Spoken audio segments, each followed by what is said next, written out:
I'm just going to demonstrate a few tips and tricks inside the Smart Surfacer. So here you can see we've got these 3 profiles and a drive curve. I'm just going to box select those and go to my Smart Surfacer. And we've got this surface created between my profiles. I can change this surface if I go to my advanced options.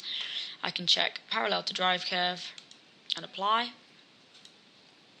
Now you can see my surface that's been created stays parallel to the drive curve for as long as it can before it has to reach my second profile, and we get this more of an hourglass type shape.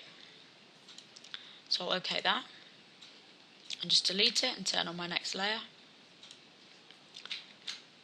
Now you can see we've got this start and end profile and a drive curve, so I'll box select those and go to my Smart Surfacer.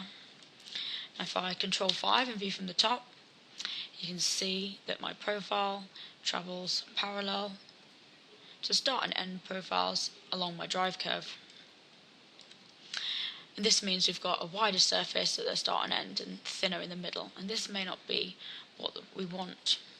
So if I go to my advanced options, I can check keep width constant and preview that, and now you can see that my profile travels perpendicularly to the drive curve as it travels along, meaning we have this nice even shape all the way along. So I'll OK that and delete it, turn on my next layer. We've got these curves here that going to create a surface. I'll box select those, go to my Smart Surfacer. I'm going to Control 5 again, view along the top, and you can see they've got this uneven distribution of our surface. If I cancel this and just select one of my curves, you can see that we've got these extra points here, and that's what's affecting the distribution of our surface. Now I could repoint this curve, or I could do it inside of the Smart Surfacer. So I'll go back to my Smart Surfacer, I can check the Advanced button, and in edge matching I can choose repoint. So I'm going to preview that, and you can see we've got this even distribution of our surface, and I'll say OK.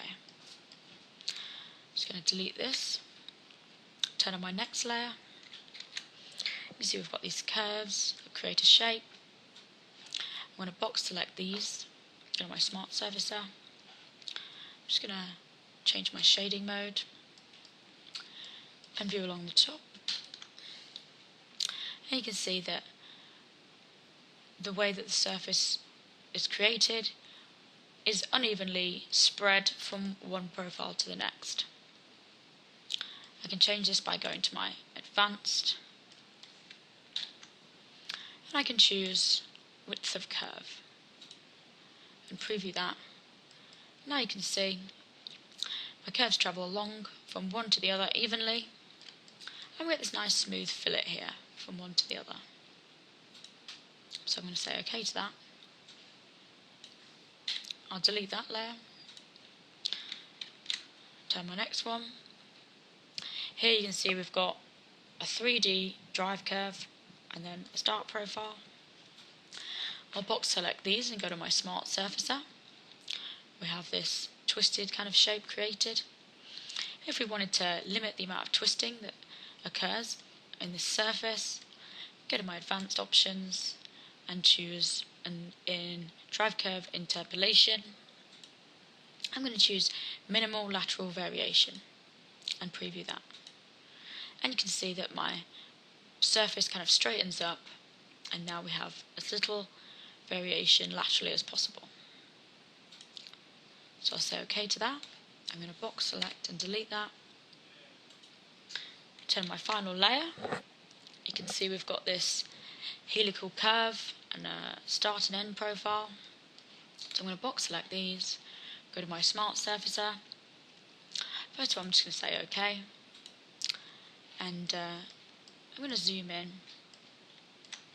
And you can see we've got this funny twisting of this surface here, and that's not the effect that we're looking for. So if I undo that, box select, go back to my Smart Surfacer.